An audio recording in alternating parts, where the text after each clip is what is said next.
catecismo. Então, nós já vimos o primeiro artigo do credo. Creio em Deus Padre Todo-Poderoso, Criador do céu e da terra. Depois vimos o segundo, e em Jesus Cristo, um só seu Filho, nosso Senhor. Hoje veremos o terceiro, o qual foi concebido pelo poder do Espírito Santo, nasceu da Virgem Maria. Que ensina esse artigo? O terceiro artigo do credo ensina que o Filho de Deus tomou um corpo e uma alma, como nós temos. Como nós temos. Você tem uma ideia de como é que era a alma do Nosso Senhor? Pensa na sua própria alma. A alma é a vida do corpo. A alma é o que dá vida a esse corpo, né? Você vai me perguntar o que é uma alma. Creio que é Santo Agostinho que diz: você quer saber o que é uma alma? Veja um cadáver de um amigo. Onde está aquela amizade que ele tinha por você? Ela se foi. Se foi por quê? Porque a alma se foi. Onde está aquele sorriso, aquela bondade, aquelas virtudes? Não estão mais ali. Se foram porque a alma se foi. Então, Nosso Senhor tinha uma alma como nós. Uma alma. Tinha um corpo também, como nós. Nosso Senhor sentiu frio, Nosso Senhor sentiu tudo que a nossa sensibilidade sente. Nosso Senhor via, escutava, sentiu o sabor dos alimentos. Nosso Senhor teve um corpo e uma alma como nós. E tomou esse corpo, essa alma, como nós temos, no seio puríssimo de Maria Santíssima, pelo poder do Espírito Santo, e que nasceu dessa Virgem. Concorreram o Padre e o Filho também para formar o corpo e para criar a alma de Jesus Cristo?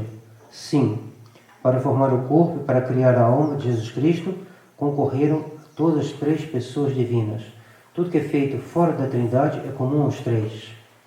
E o grande mistério, o mistério da encarnação, o fato de Nosso Senhor, do Filho, assumir esse corpo, essa alma, não muda nada no Filho. Não é uma obra, é um grande mistério. Mas essa obra da encarnação é a obra do Pai, do Filho e do Espírito Santo. Os três operam, porque tudo que é fora da Trindade é realizado na unidade da essência divina. Porque se diz foi concebido pelo poder do Espírito Santo. Disse só, foi concebido pelo poder do Espírito Santo, porque a encarnação do Filho de Deus é obra da bondade e de amor. E as obras de bondade e de amor atribuem-se ao Espírito Santo. Então, é atribuído essa obra externa ao Espírito Santo. Mas ela é comum às três pessoas.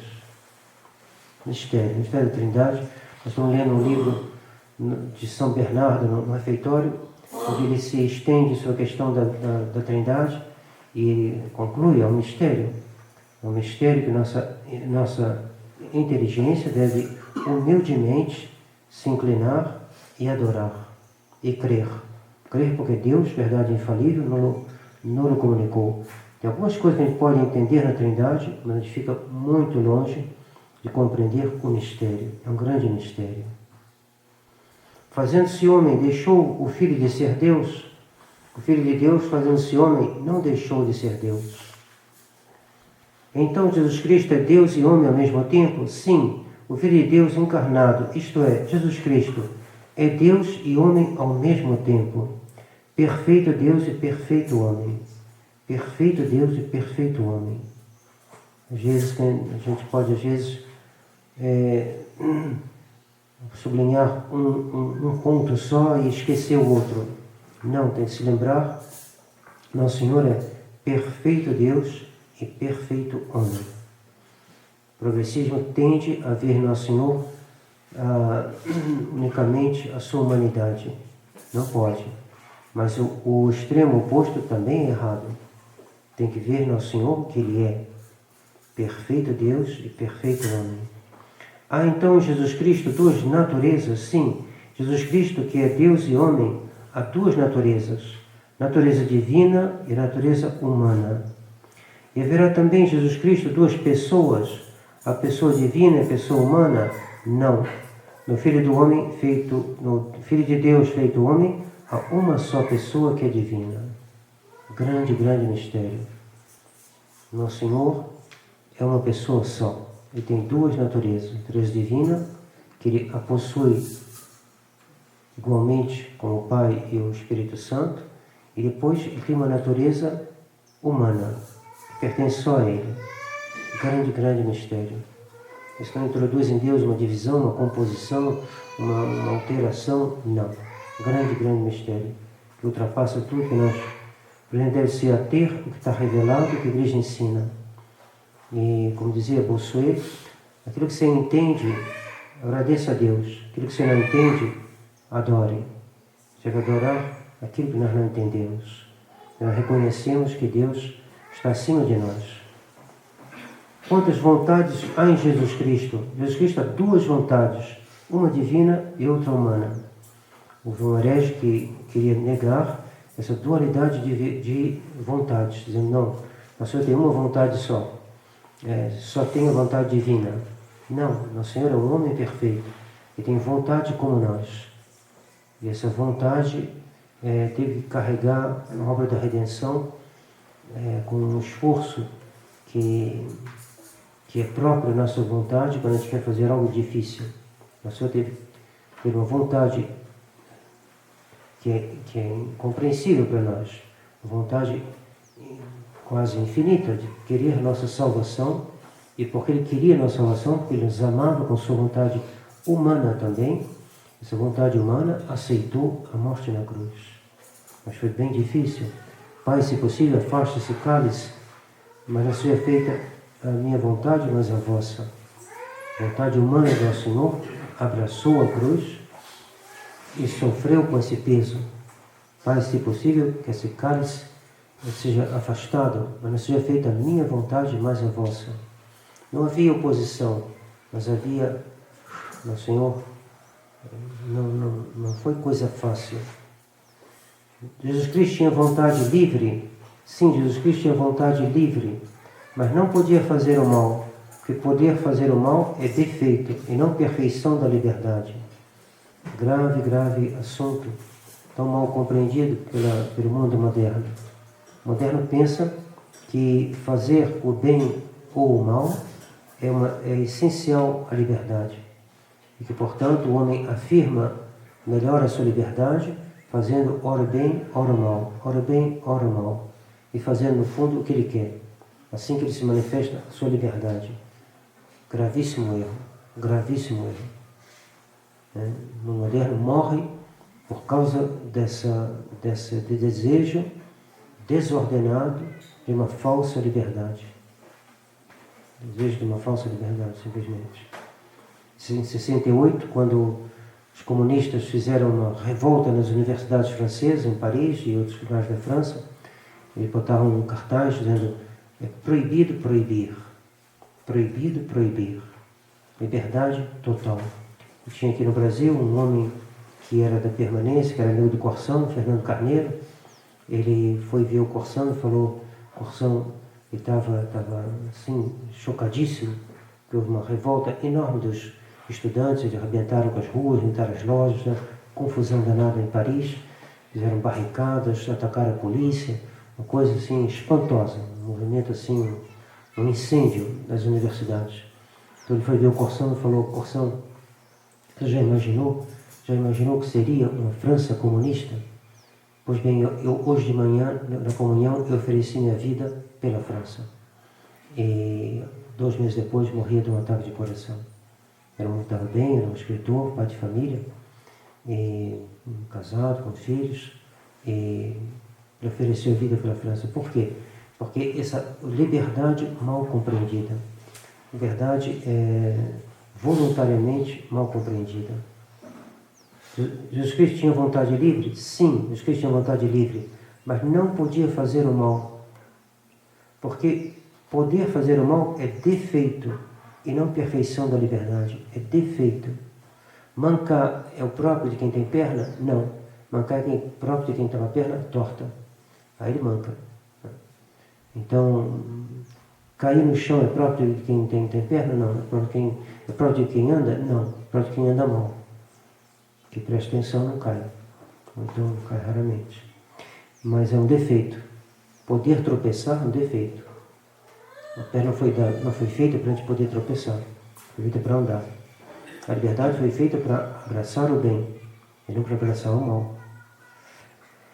Serão uma e mesma pessoa o Filho de Deus e o Filho de Maria Santíssima? O Filho de Deus e o Filho de Maria Santíssima são a mesma pessoa. Isto é, Jesus Cristo, verdadeiro Deus, verdadeiro homem. A mesma pessoa do qual o Pai diz: Tu és meu filho, hoje eu te gerei, hoje da eternidade, é o mesmo a quem Nossa Senhora diz: Tu és o meu filho. É a mesma pessoa única. Duas naturezas, mas uma só pessoa. E a Virgem Maria será então Mãe de Deus? Sim. Maria Santíssima, Mãe de Deus, porque Mãe de Jesus Cristo, que é verdadeiro Deus.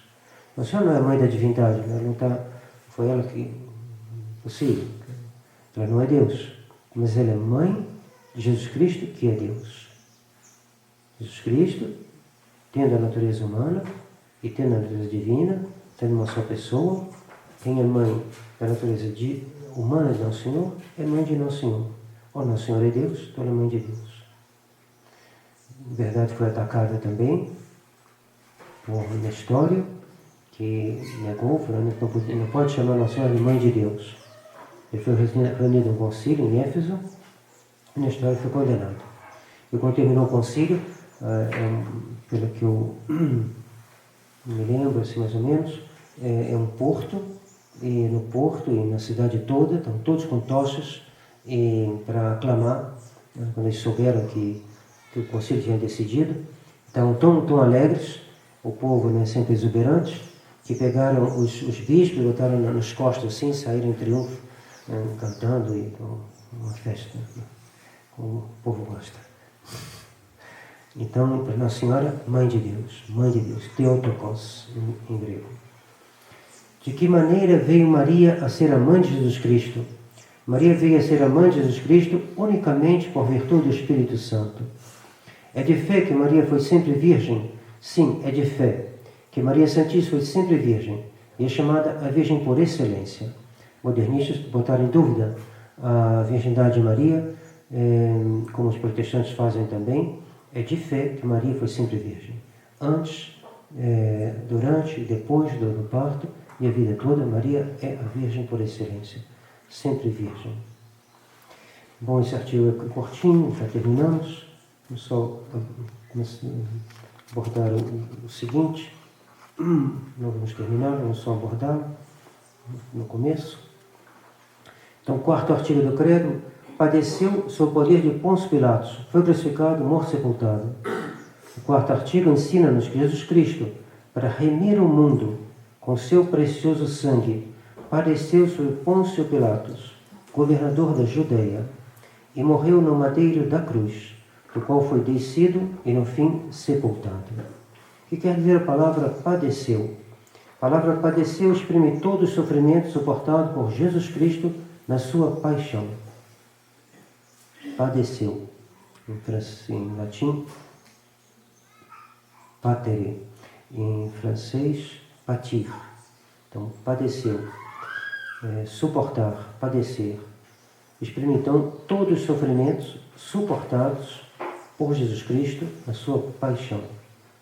Paixão vem também de paciência. Paciência, suportar. O que é um homem paciente? Um homem que suporta dificuldades, né, que duram muito tempo, e ele suporta pacientemente.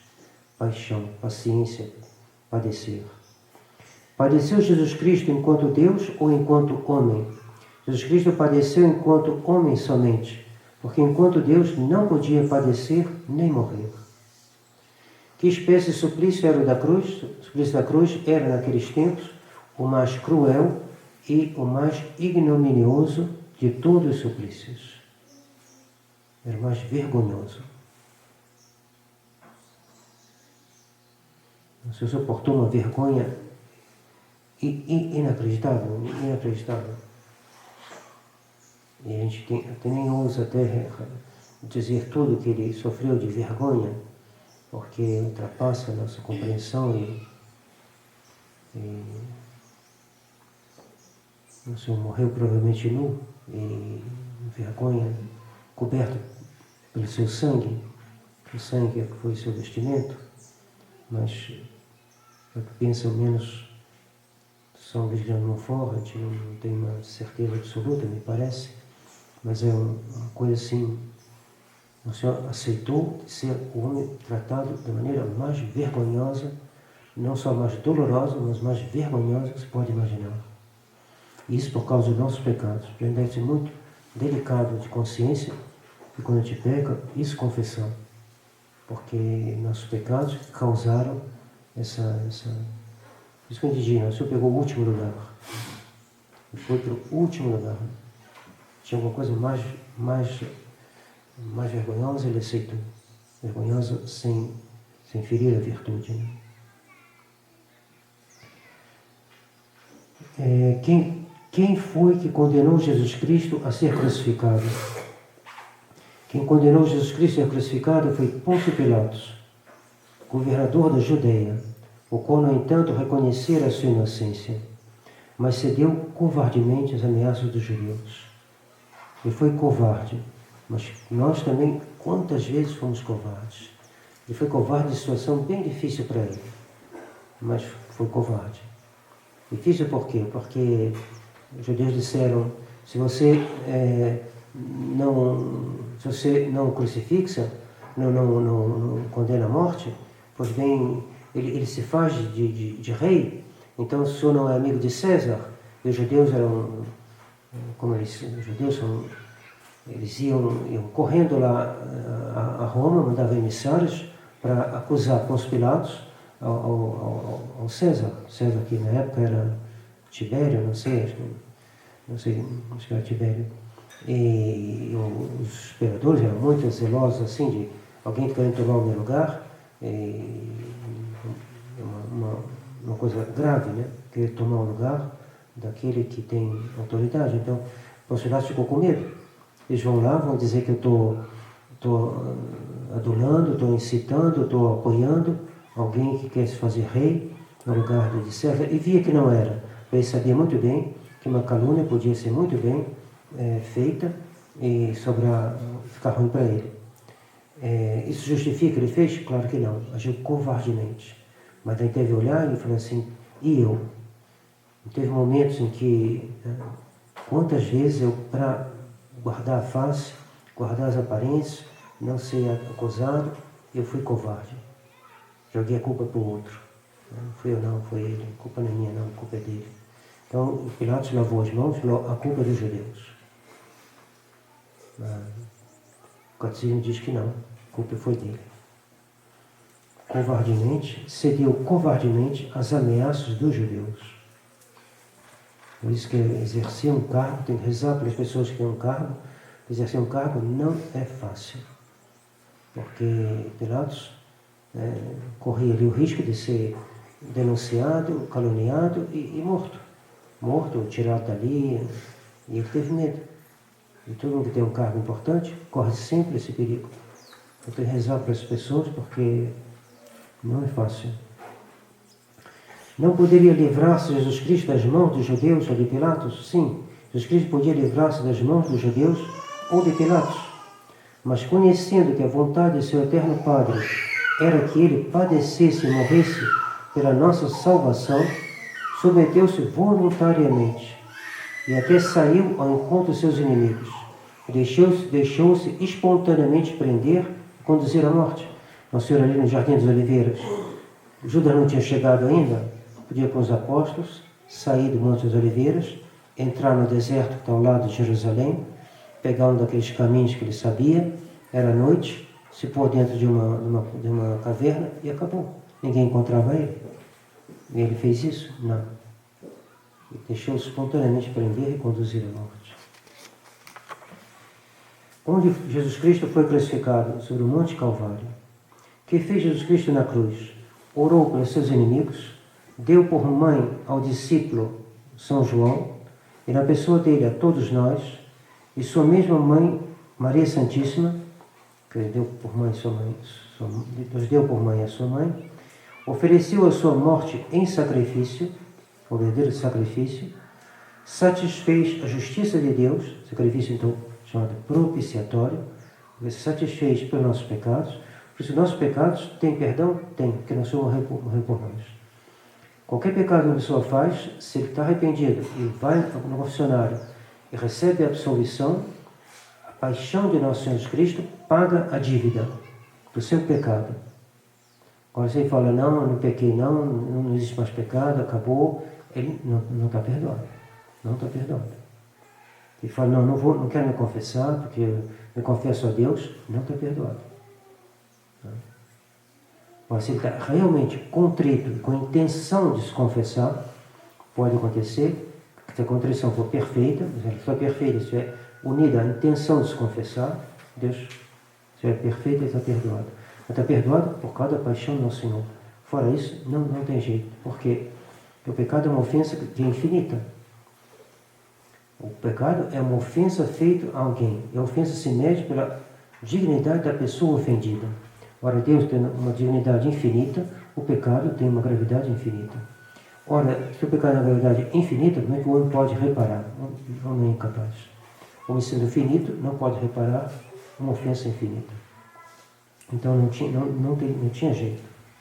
Nosso Senhor então satisfez a justiça divina pelos pecados dos homens, oferecendo a sua morte em sacrifício. Não bastaria que viesse um anjo satisfazer por nós? Não bastava que viesse um anjo satisfazer por nós, porque a ofensa feita a Deus pelo pecado era, sob certo aspecto, infinita. E para satisfazê-la, requeria-se uma pessoa que tivesse merecimento infinito. Para satisfazer a justiça divina, era necessário que Jesus Cristo fosse Deus e homem ao mesmo tempo? Sim. Era necessário que Jesus Cristo fosse homem para poder padecer e morrer. Era necessário que fosse Deus para que seus sofrimentos fossem de valor infinito. Por que razão é necessário que o merecimento de Jesus Cristo fosse de valor infinito? Era necessário que o merecimento de Jesus Cristo fosse infinito, porque a majestade de Deus, ofendida pelo pecado, é infinita. Era necessário que Jesus Cristo padecesse tanto? Não. Jesus Cristo podia ter... Tudo que o nosso Jesus Cristo fazia tinha valor infinito. Podia muito bem sofrer muito menos. Se ele quis sofrer tanto, é para nos mover à penitência. Mas o que a gente se dê conta da gravidade do pecado? E aí tem muita dificuldade. Então a melhor maneira é fazer a via sacra. A melhor maneira é meditar a paixão do nosso Senhor. O nosso Senhor Fátima pediu, não só o terço, mas meditar. Meditar 15 minutos sobre os mistérios do Rosário, e o curador da arcesia tome habitualmente como matéria, assunto da sua meditação, a paixão de Jesus Cristo. É o que mais nos move a amar a Deus e a nos arrepender dos nossos pecados. A última por hoje, número 107. Por que então Jesus Cristo quis sofrer tanto? Jesus Cristo quis sofrer tanto para satisfazer mais abundantemente a justiça divina, para nos mostrar mais claramente o seu amor e para nos inspirar maior horror ao pecado.